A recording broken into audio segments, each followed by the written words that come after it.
dicen que vieron pasar a Farabundo Martí. ¿Quién fue ese hombre que marcó tanto la historia de la patria salvadoreña? Su nombre, Farabundo Martí. Dio vida a la guerrilla que combatió contra la dictadura militar y que ahora se constituye en el partido político gobernante. Deseo conocer por qué, a más de 80 años de su asesinato, aún permanece en la memoria del pueblo salvadoreño. Farabundo llegó. En 1893 nació Farabundo Martí. Fue allá en Teotepeque, departamento de la Hoy Libertad. comienzo el camino para conocer al hombre, al estudiante, al comunista que algunos atribuyen fue uno de los organizadores de la principal insurrección indígena y campesina en el continente americano. Sobre Farabundo encuentro muy pocos signos que me guíen. Durante décadas, la mano de hierro y la bota militar que gobernó el país persiguió, silenció y destruyó todo vestigio. Era muy incómodo, incluso peligroso, que el pueblo recordara a Farabundo. Hoy debo desenterrar su raíz.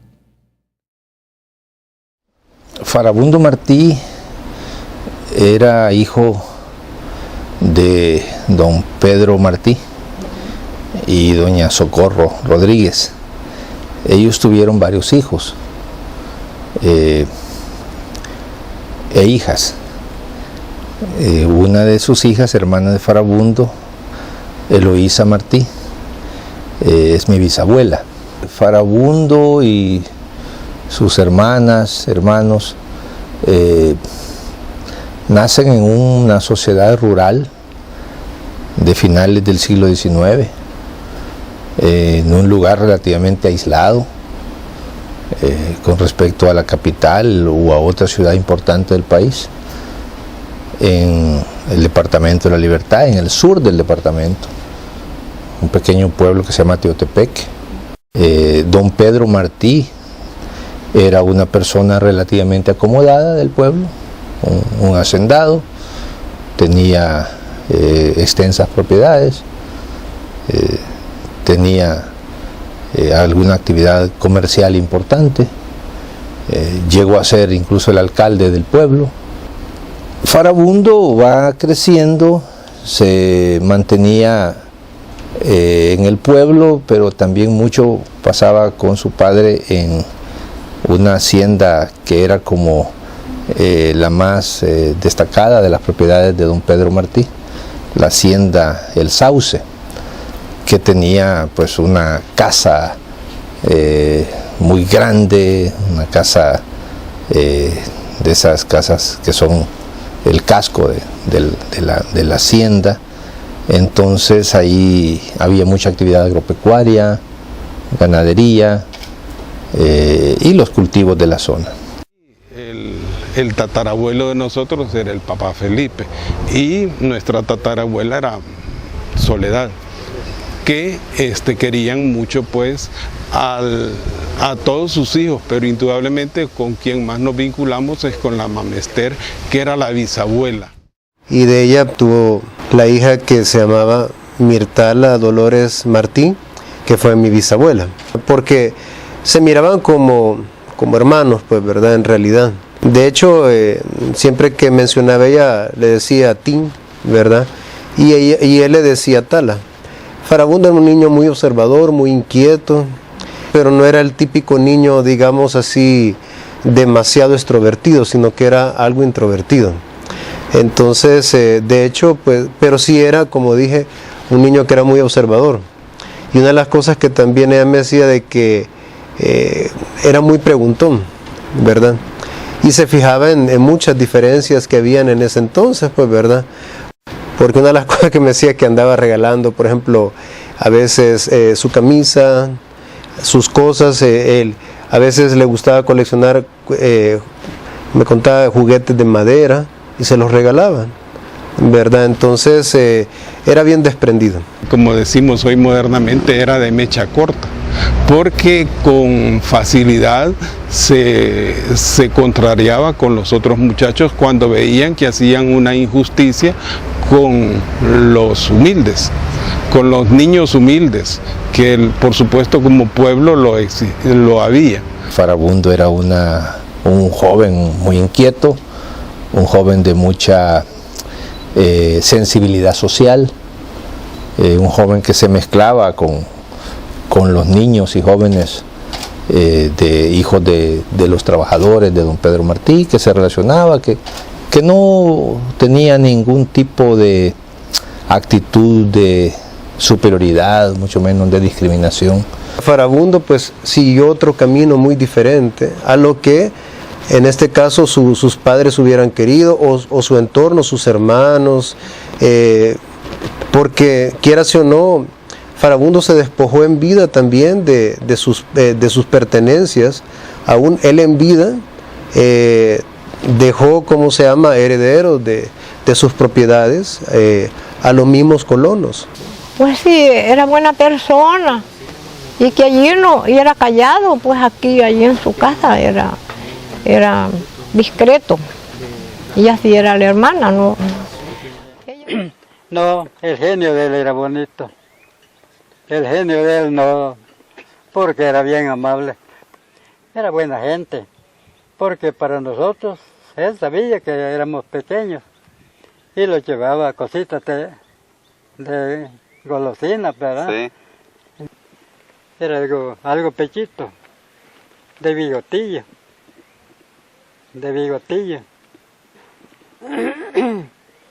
Pero él, como les digo, allá lo conocían por el Negro Martí. Aquí, donde él anduvo, le apodaron de Farabundo.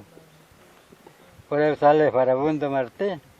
No porque él era Agustín Martí, pero los amigos de él lo apodaban por el Negro Martí. En 1893 nació Farabundo Martí. Teotepeque es un pueblo detenido en el tiempo. Sus viejas casas y caminos guardan sigilosos la vida de Farabundo. Muy pocos se atreven a hablar.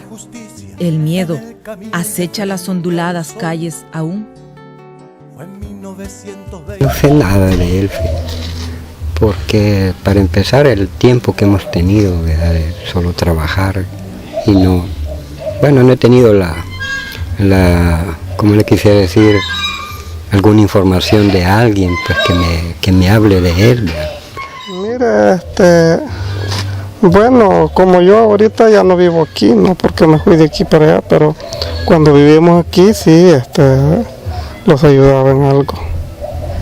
He escuchado que fue uno de los primeros luchadores indígenas de allá por los años 30. Empezó a luchar por las clases sociales. Fue uno de los que se sacrificó por la lucha y creo que terminó su muerte, que creo que tuvo que ver con luchar por los pobres, por decirlo así.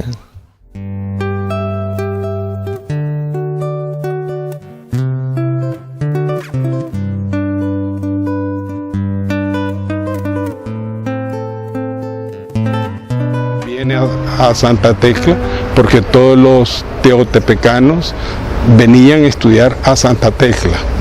Mi abuela la pusieron en el colegio con las carmelitas en el Santa Inés, ahí vino mi abuela, y él a Santa Cecilia. Bueno, la constancia que tenemos aquí es haber cursado primer curso y segundo curso, que son los últimos años de bachillerato. Entonces son todavía 2 cursos de bachillerato, ¿verdad? El primer año en 1912 y el segundo curso, conforme los documentos, es 1913. Aquí, conforme a eso, es el estudio de bachillerato académico. Entonces él se va por algo que le faculte estudiar luego universidad. Entonces ya se veía en la mente de él no ser simplemente un trabajador ganarse el pan con su trabajo, sino querer progresar más en la vida y capacitarse mejor, porque es una persona muy dotada en la parte del conocimiento. Académicamente, por las notas, pues un tipo excelente. Digamos, vamos a ver las notas del segundo año.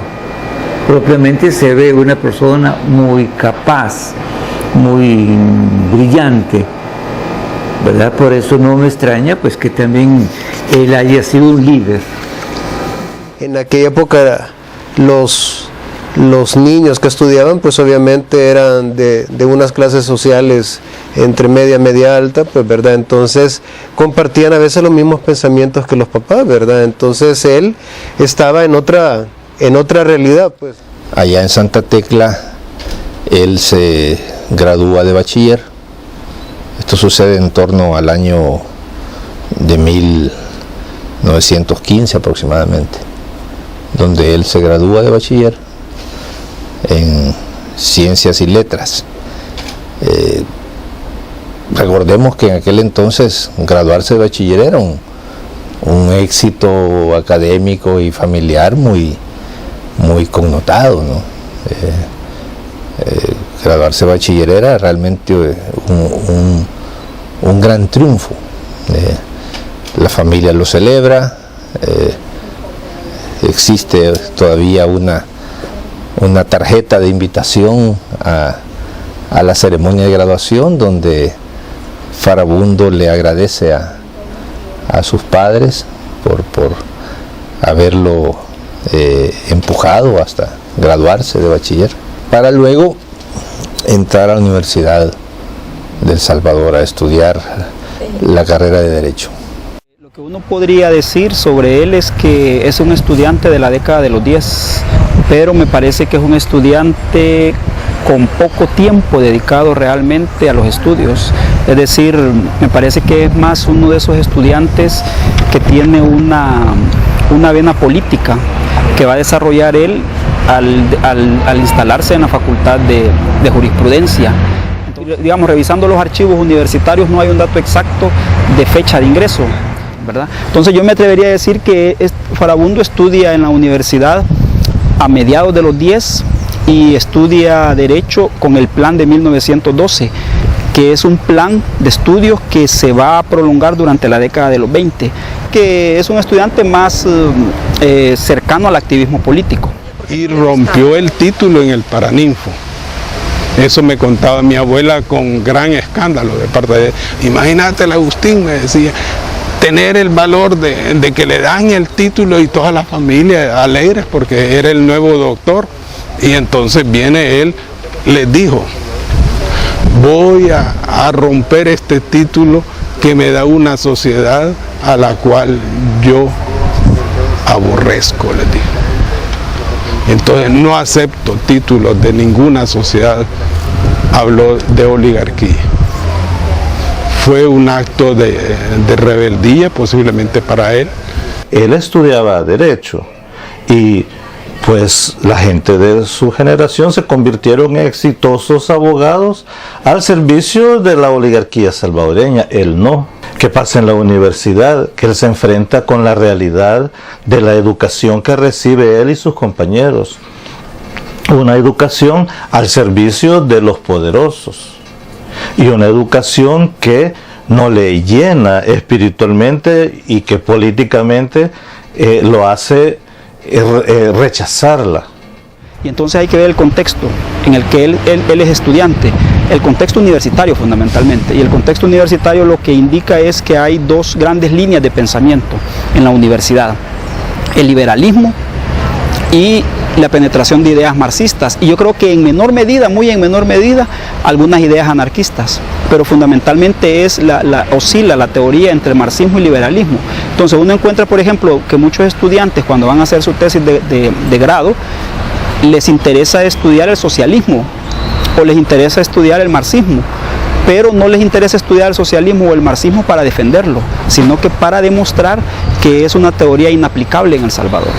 Pues la universidad en ese tiempo y durante muchas décadas fue el escenario de discusiones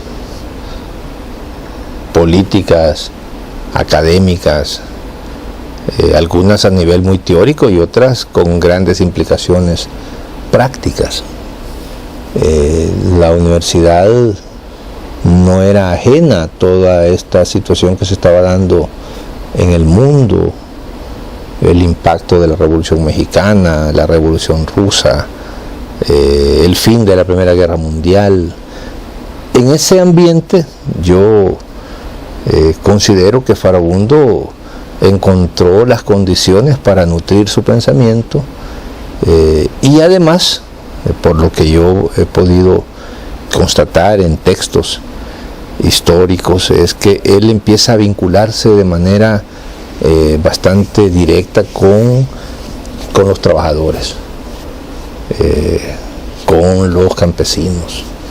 La teoría marxista, en términos simples, no llega a la universidad en su primer momento, llega a organizaciones laborales. Pero yo creo que hay que hacer una diferenciación entre esas ideas marxistas, yo diría simples. Me refiero a ideas como, por ejemplo, hablar del proletariado, hablar de la burguesía, de la explotación de la burguesía sobre el proletariado, de la lucha de clases. Eso se divulga de forma más popular a través de las organizaciones laborales, las mutuales, las organizaciones artesanales, por ejemplo, boletines que llegan a Centroamérica vía Panamá.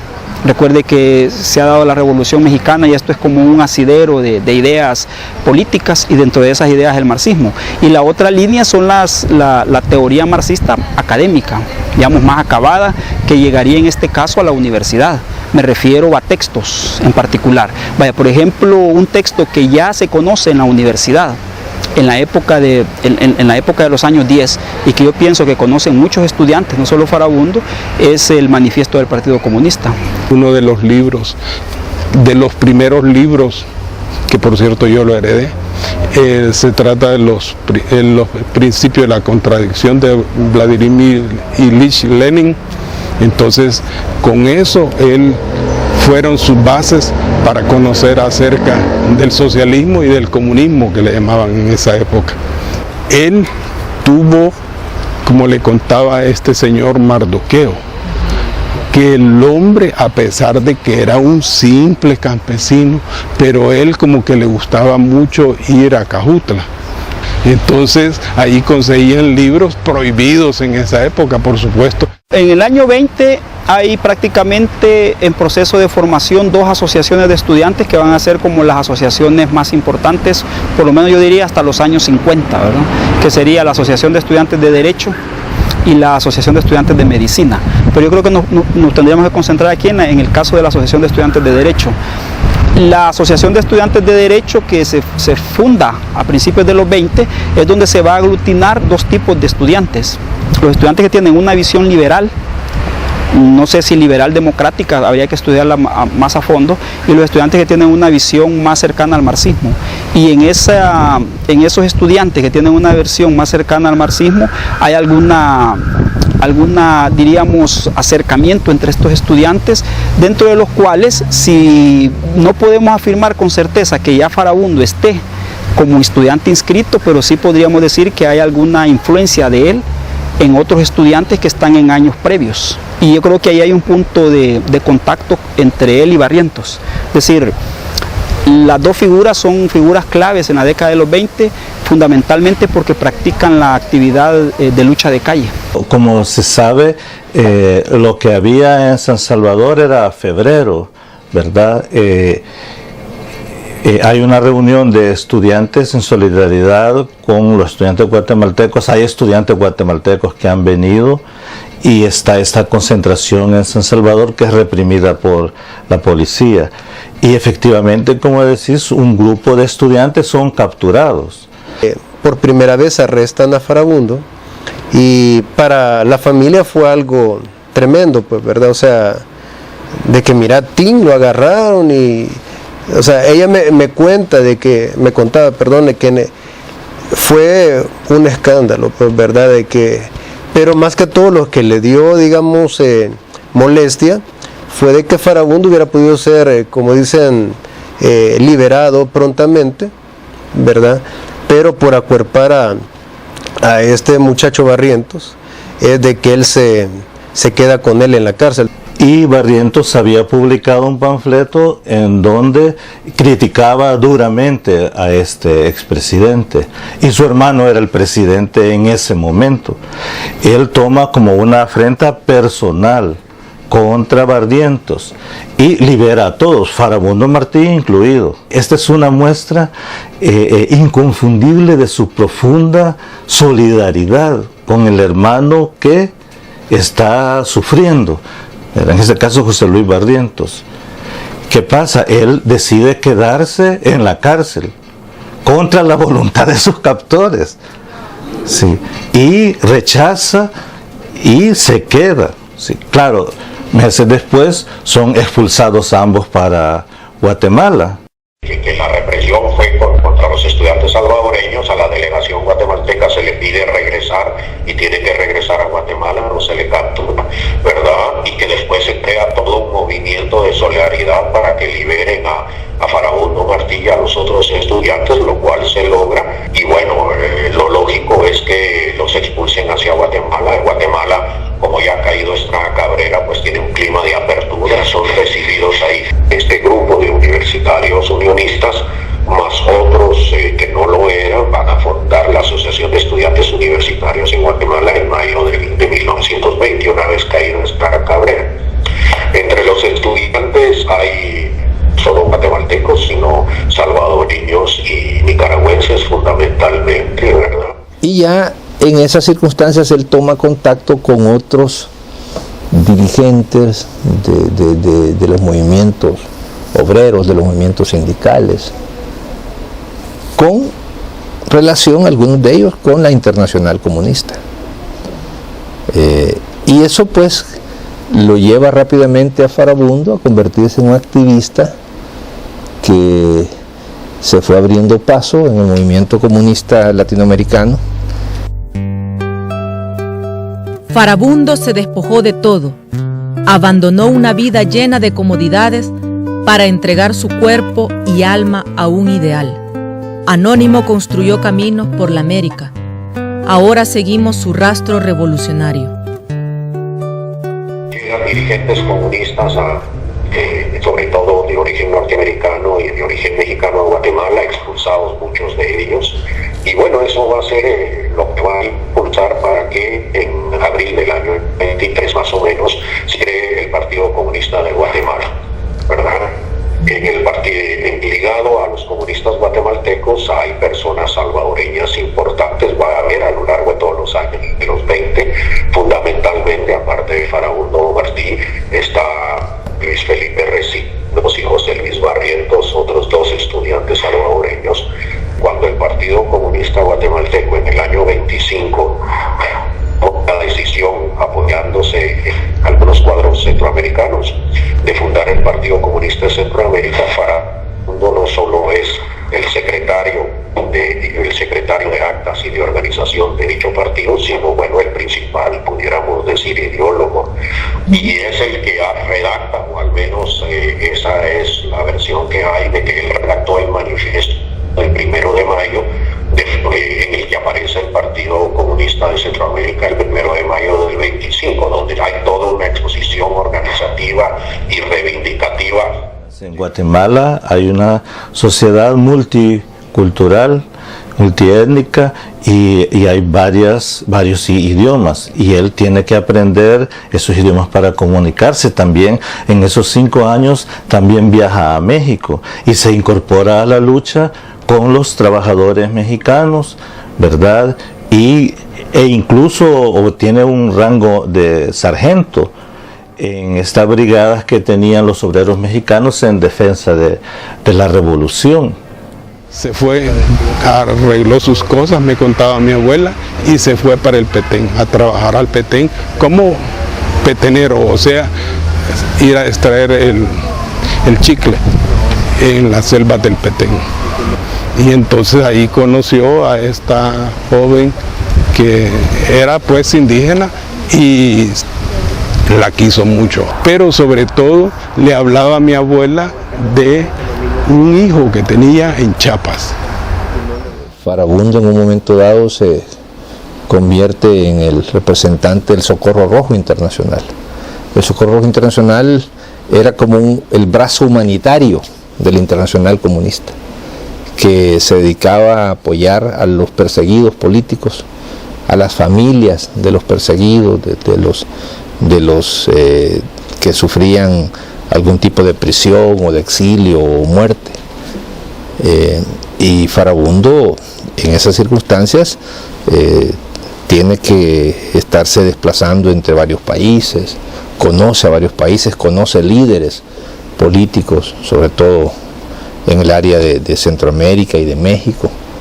Entiendo que termina incluso que visita los Estados Unidos, New York, que era la sede del Socorro Rojo Internacional.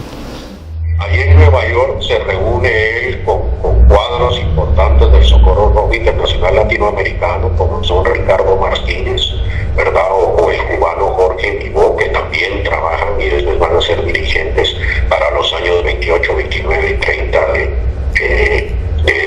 de esta organización. Su expulsión lo que significa es que se convierte ya en un cuadro político de la Internacional Comunista a través del Socorro Rojo Internacional, y como le digo, va a empezar a recorrer la región Caribe y después impulsar la Liga Antiimperialista, que ya se funda en torno a la lucha de Sandino, ¿verdad? Pero eso ya es muy concreto, ¿no? El asunto es que Farabundo Martí termina convirtiéndose en un referente para el movimiento comunista internacional en esta área del mundo, ¿no? Y además se le apreciaba porque era una persona con no solamente de grandes valores, de grandes principios, sino también un hombre con una formación política. Lo interesante de Farabundo es que lo encontramos siempre donde la historia estaba hirviendo, donde había una efervescencia social de su época. Ahí encontramos a Farabundo. En Guatemala, fundando partidos revolucionarios, en Nicaragua apoyando la lucha antiimperialista de Sandino. Y después va a tener una tarea muy concreta, que es en convertirse en comisario político de César Augusto Sandino, ¿verdad? Y pues llega a ser su secretario privado. La influencia de Martí sobre Sandino llega a ser muy fuerte, a tal punto que Martí le prepara discursos, le prepara apuntes para sus notas, cartas que Sandino envía a dignatarios en el mundo. Se convierte en un consejero muy cercano. Yo me atrevería a decir que Farabundo, uno de los objetivos, de su llegada es que la Liga Antiimperialista, fundada por los comunistas fundamentalmente desde México, y el Comité Manos Fuera de Nicaragua, que dirige, que funda un comunista venezolano como Gustavo Machado, etcétera, y al cual Farabundo está ligado, tengan en primer lugar tengan una influencia ideológica sobre Sandino, ¿verdad? En segundo lugar, que sean capaces de aportarle solidaridad, publicar nombres en armas, todo lo que se pueda conseguir desde México y desde otros países. De hecho, él vuelve a pasar por San Salvador el 22 de junio del 29, ¿verdad? Y son rumbo a México. Si ellos salen de Nicaragua, creo que en mayo, y pasan por San Salvador el 22 de junio. Aquí son recibidos oficialmente por el gobierno de Pío Romero Bosque. Son recibidos a nivel diplomático.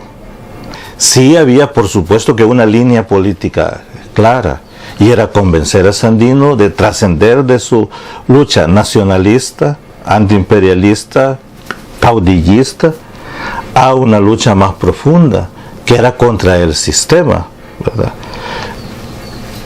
Cosa que no logran. Por eso es que en septiembre del 29 él se separa de Sandino en México. Augusto César Sandino.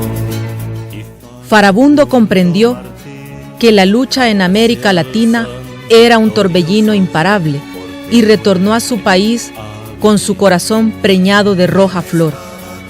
La tierra fértil esperaba y germinó su semilla.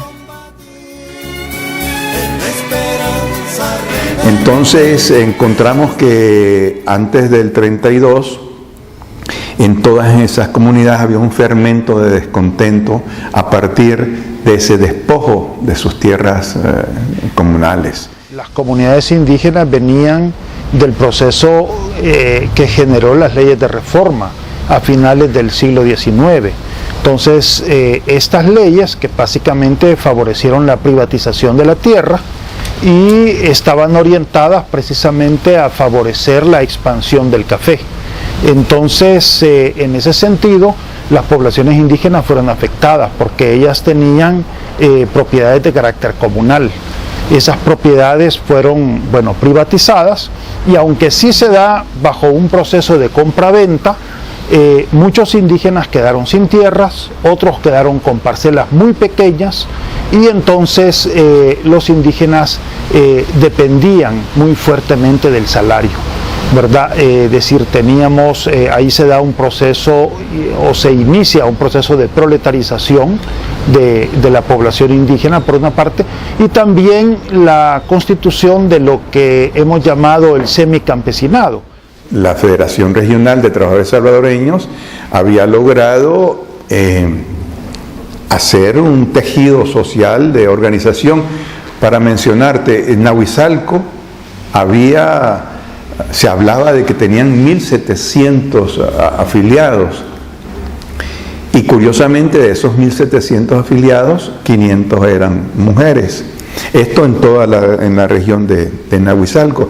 Entonces indica que en algunos puntos sí había una presencia organizativa de los trabajadores agrícolas. Y en alguna medida hay una cierta identificación en el sentido de que la ideología comunista y socialista habla de propiedad comunitaria, y los indígenas también hablaban de propiedad comunitaria porque era su tradición ancestral. Pero el carácter de la propiedad comunitaria entre los indígenas no era un carácter político marxista-leninista, sino que más bien estaba fundamentado en la tradición cultural, sociocultural de estas poblaciones. El hecho de que en algunos momentos habían miles de afiliados quiere decir que por parte de algunas comunidades se entendió el mensaje de necesidad de cambios sociales y de cambio de la situación. Y todo esto se hacía bajo un manto de clandestinidad, porque ya comenzaba la represión, ¿verdad? Y tanto es así que esa creatividad tan salvadoreña para la organización social utilizó métodos para lograr transmitir esos mensajes a las comunidades. Por ejemplo, se utilizó en algunos casos el tema de reunirse con el pretexto de hacer una celebración religiosa.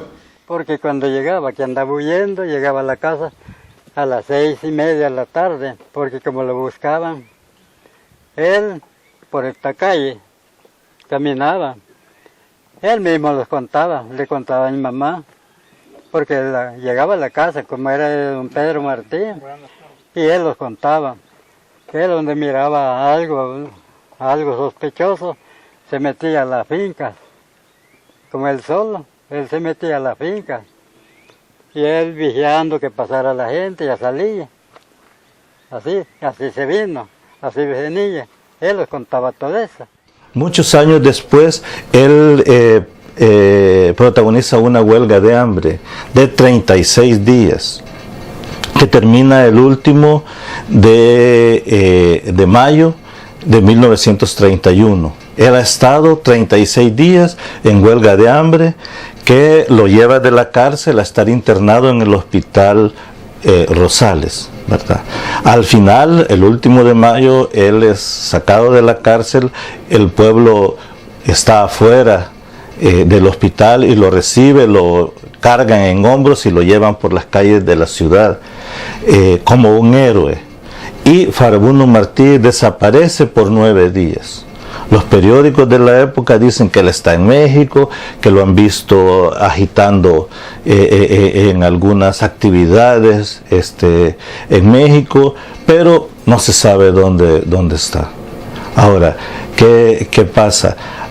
El día 9 él aparece aquí rumbo a Sonsonate en la finca Tres Ceibas, protestando afuera de la finca, y es vuelto a capturar como con 300 campesinos que están protestando contra un hacendado afuera de la finca.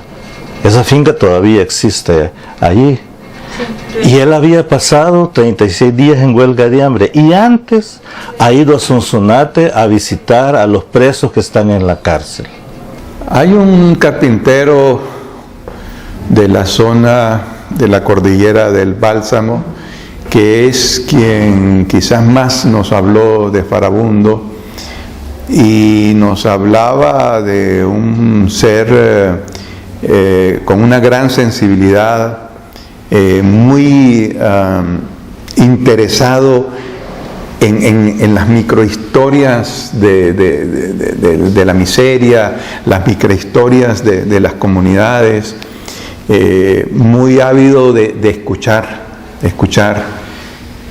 Pues dicen que se reunía con alguien por las veredas, por los montes, sin darse a conocer ni a saber, ¿verdad? Solo sabían, lo escuchaban los agentes que lo acompañaban, ¿verdad? Que ya no hay de esa gente, ya se murieron. Así es donde empezaron a hacer la propaganda por todo esto. Era público. Por todo esto. El señor ese salía y como entonces las vías de comunicación eran... Él salía en una sumulita, dicen que iba a visitar en las partes así. El señor Farabundo, él, por allá por San Benito, por aquí por los Izotes. Así es que así fue como aquí se empezó a desarrollar esa doctrina.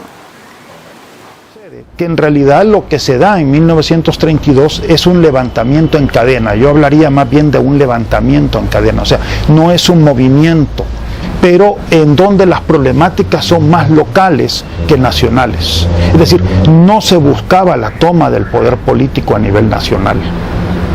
No se buscaba, y es más, yo diría que ni siquiera se buscaba la toma del poder político a nivel local. Lo que había es una demanda de justicia. Justicia en relación al salario y justicia en relación a la tierra, es decir, prácticamente que los dejaran tranquilos. En el 32, cuando la insurrección o el levantamiento popular en la zona de los Izalcos está por estallar, pues Farabundo Martí ha combatido en México, ha combatido en las Segovias contra el ejército más poderoso del mundo. Es decir, él era el único que tendría experiencia militar, es el único que sabía cómo organizar logísticamente una fuerza armada, ¿verdad? Y Farabundo viene y ante el inminente alzamiento, pues él asume su papel histórico, porque los indígenas campesinos se iban a levantar con o sin el Partido Comunista. Eso era algo inminente. Habían líderes que sí estaban ligados con el Partido Comunista y posiblemente fueron los que establecieron el día, hicieron el llamado, pero me parece que eso no involucraba ni siquiera a la población, a la mayoría de la población indígena. Miguel plantea de que el partido se ve de repente desbordado por una situación que ya se viene y que no tenían todos los hilos de esa situación, e inclusive van y tratan de parlamentar, como dice Miguel, de parlamentar con Hernández Martínez. Bueno, de hecho a Farabundo lo capturan en una propiedad que irónicamente también era propiedad de mi familia materna, ¿verdad? Ahí en el barrio San Miguelito. Entonces también hay anécdotas que me contaba mi abuela por el lado materno acerca de esa captura, pues, ¿verdad? De la forma en que lo realizan, por qué, digamos, Farabundo estaba clandestinamente ahí, aunque, como dice, una de las cosas que sí me decían mis abuelas es que, mira, se le salió de las manos. O sea, ese es algo que él me contaba, pues obviamente que estaban organizando, pero, o sea, él nunca hubiera estado de acuerdo de que se generara la insurrección como se llegó a generar, porque hay que reconocer que Farabundo tenía experiencia militar, pues, sabía organizar masas, con masas de gente obviamente que combatían para un fin determinado. Entonces, ciertamente se le salió de las manos tanto al partido, al movimiento de trabajadores. El fusilamiento fue el 1 de febrero de 1932 y fue en el muro que estaba contiguo al cementerio. Lo fusilaron a los 3. En medio estaba el tío Agustín y a los 2 lados estaba Luna y Zapata. Entonces, en el momento en que lo iban a fusilar, se le acercó el padre que era de Ciudad Delgado, en ese entonces Villa Delgado. Se le acercó y le dijo que lo iba a confesar. Y le dijo, mire padre, le dijo, yo lo respeto a usted, le respeto sus ideas, pero si yo me pongo a confesar a usted, le dijo, le tengo que decir muchos de los secretos que me voy a llevar a la tumba, le dijo. Y luego, al que lo iba a fusilar, al militar que le pidió que no lo vendara. Me imagino que el gobierno ha debido de utilizarlo como un elemento de coerción y de apoyo a toda esa ola de terror que en ese momento se estaba dando en Occidente, utilizar la muerte, porque la muerte de Farabundo es un mensaje que la dictadura de Hernández Martínez lanza sobre todo a las poblaciones urbanas, ¿verdad? Miren, este es el castigo de para quienes se levantan contra el orden establecido, ¿verdad? Un mensaje de reafirmación de esa cultura del terror que se implantó en todo Occidente, pero que no había impactado mucho en la capital, donde no se sabía qué estaba sucediendo en los campos cuando las tropas del general Tomás Calderón van avanzando por todos esos cantones con las listas de los votantes del Partido Comunista en la mano y ejecutando, fusilando a todo mayor de 13, 14 años, ¿verdad? Ninguno de ellos ha muerto y volverán al camino.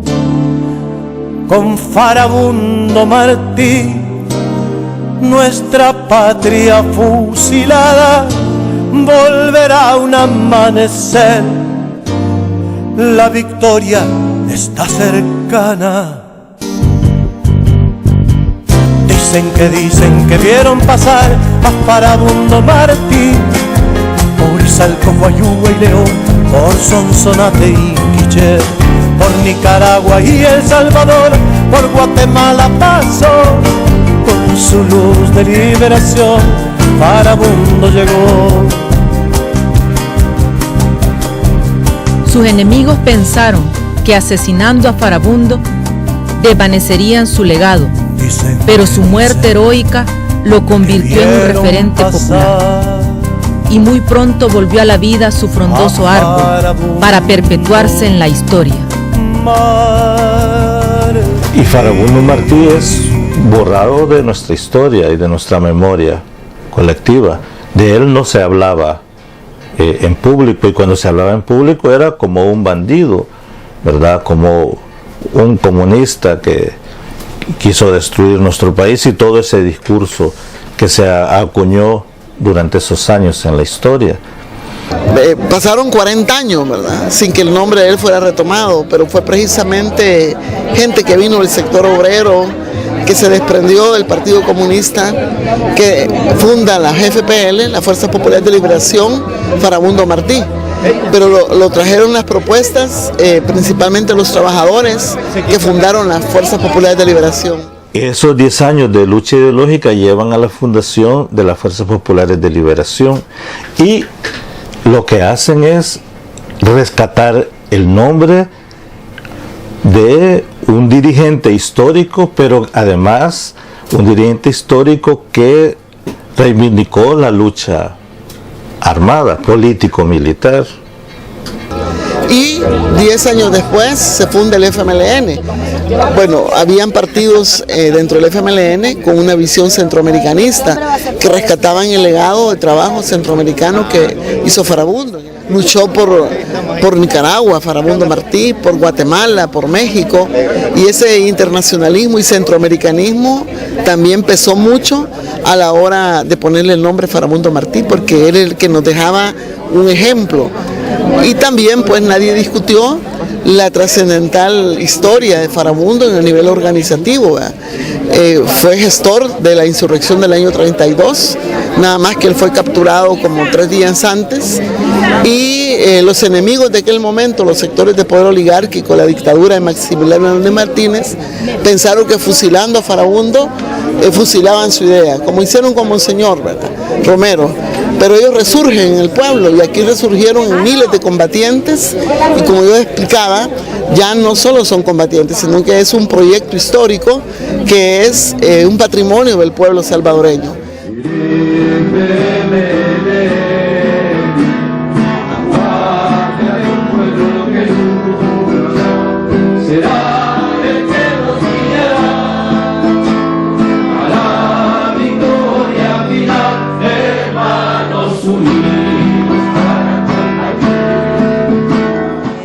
Es un orgullo hablar de Farabundo, pensar el valor, la bondad que tuvo este personaje, dejar, digamos, su comodidad familiar para trabajar por nuestra gente.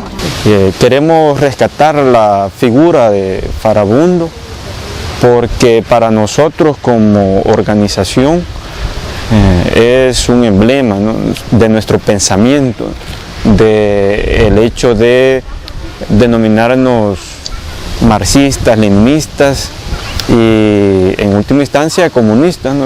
Por eso creemos que la figura de Farabundo Martí implica rescatar toda esa trayectoria que han tenido los revolucionarios y especialmente aquellos que han ofrecido hasta su vida por los cambios que el país necesita. Farabundo representa ese pensamiento que no solamente se quedó en el análisis de la coyuntura que a él le tocó vivir, sino también que llevó a últimas consecuencias ese pensamiento, esas ideas que Farabundo tenía. Él nace en ese lugar, en el corazón de la montaña, y desde allí se convierte en una estrella que puede ayudarnos a guiar el camino que debemos seguir. En ese sentido, Farabundo Martí debe de ser visto como un héroe nacional y deben ser vistos en un contexto no político e ideológico, sino en un contexto cultural. Antes que el Che Guevara, esto puede sonar a sacrilegio, ¿verdad?, pero antes que el Che Guevara, Farabundo Martí fue un internacionalista que anduvo de país en país, de puerto en puerto, de cantón en cantón, organizando a la gente, conociendo la lucha, participando, sacrificándose hasta las últimas consecuencias. El papel de Farabundo en la organización estudiantil es importante, rescatarla también, porque enseña de que Farabundo tenía claridad en cuanto a que el estudiante debía vincularse a los sectores populares. Entonces, Farabundo es ante todo eso, un héroe mártir. una persona que se sacrificó por las luchas por mejorar las condiciones de vida de las mayorías, ¿verdad? Se sacrificó en favor de las mayorías. Y su característica principal fue el haber vertido su sangre en favor de las mayorías. Que es el sentido de Jesucristo también. Entonces, una de las tareas del gobierno, del partido y del pueblo en general será rescatar la memoria de Farabundo, la práctica que él tuvo, ¿no? De acompañar no solamente a los salvadoreños en sus luchas, sino a nivel latinoamericano. En el año 28, en las Segovias luchó, compañero de Sandino, en esa tierra sembró conciencia y futuro, horizontes libertarios, escribió con esperanza y combatió con metralla. Su pueblo crecía con la mañana y Farabundo volvió. Organizó entonces su lucha y junto a él luchó. Una y mil veces fue encarcelado y fue expulsado una vez más. Dicen que pronto reaparecía como justo Francisco Juan. Dicen que vieron pasar a Farabundo Martí por Izalco, Coyúa y León, por Sonsonate y Quiché, por Nicaragua y El Salvador, por Guatemala pasó. Con su luz de liberación Farabundo llegó. Con machetes y pistolas